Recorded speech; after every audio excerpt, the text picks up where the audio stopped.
মাদারীপুরের শিবচরে আড়িয়াল খাঁ নদে ভাঙন ঠেকাতে নির্মাণ করা হচ্ছে স্থায়ী বেড়িবাঁধ। ৬.৫ কিলোমিটার দীর্ঘ বাঁধের কাজ প্রায় ৮০% শেষ হয়েছে। প্রকল্প বাস্তবায়নে ভাঙনের কবল রক্ষা পাবে ৫ ইউনিয়নের লক্ষাধিক মানুষ। রাহাত হোসেনের তথ্য ও ভিডিও চিত্রে সাবরিনা হাসানের রিপোর্ট। নদী ভাঙন কবলিত জনপদ শিবচর। প্রতি বর্ষায় ভাঙন আতঙ্কে দিন যাপন করতে হয় এ জনপদের মানুষের। গত এক দশকে ভাঙনে বিলীন হয়েছে শত শত ঘরবাড়ি, সরকারি বেসরকারি স্থাপনা, স্কুল, হাটবাজার। নিঃস্ব হয়েছেন হাজারো মানুষ। উপজেলার বহেরাতলা, শিরুয়াইল, নিখলি, দত্তপাড়া ও সন্ন্যাসীচর ইউনিয়নকে রক্ষা করতে নৌবাহিনীর তত্ত্বাবধানে ২২২ কোটি টাকা ব্যয়ে নির্মাণ হচ্ছে ৬.৫ কিলোমিটার স্থায়ী বেড়িবাঁধ। বাঁধকে ঘিরে নতুন জীবনের স্বপ্ন দেখছেন এই অঞ্চলের মানুষ।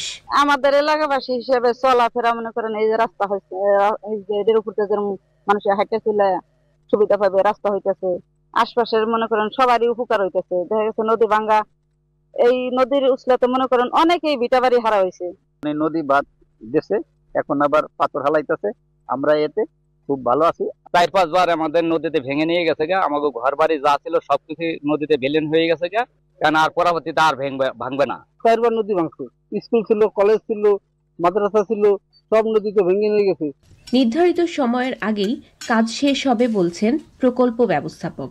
পানি উন্নয়ন বোর্ডের যে বিধি এবং নিয়মকানুন আছে, নিয়মকানুন মোতাবেকই নির্দিষ্ট কোয়ান্টিটি পরীক্ষা নিরীক্ষা করে কাজ করা হচ্ছে। এখানে কাজের গুণগত মান যথেষ্ট পরিমাণে ভালো বলে আমরা মনে করি। বাঁধ নির্মাণে কেবল স্থানীয়রাই নয়, পদ্মা সেতুকে কেন্দ্র করে গড়ে ওঠা বিভিন্ন উন্নয়ন প্রকল্প রক্ষা পাবে। বাই নেচার হচ্ছে মেন্ডারিং রিভার, প্রচুর এই কয়টা ইউনিয়নের মধ্যে প্রচুর ভাঙন সৃষ্টি হতো, যার ফলে আমরা এখানে একটা প্রকল্প নিই যার নাম হচ্ছে মাদারীপুর জেলা শিবচর উপজেলায় আড়িয়াল খাঁ নদী তীর সংরক্ষণ ও ডিজিং প্রকল্প। স্থায়ী প্রতিরক্ষা বাঁধ হয়ে গেছে আর কি, সেক্ষেত্রে মানুষজনের আর রিলোকেট করা লাগবে না এবং আশেপাশের যে সব সরকারি সম্পত্তি আছে, ব্যক্তি মালিকানাধীন সম্পত্তি আছে, এগুলো রক্ষা পাবে। বিশেষজ্ঞরা বলছেন প্রকল্প বাস্তবায়নে ভাঙন রোধের পাশাপাশি এ এলাকার উন্নয়নের ধারাবাহিকতা আরও বৃদ্ধি পাবে। সাবরিনা হাসান, প্রকৃতি ও জীবন ডেস্ক, চ্যানেল আই।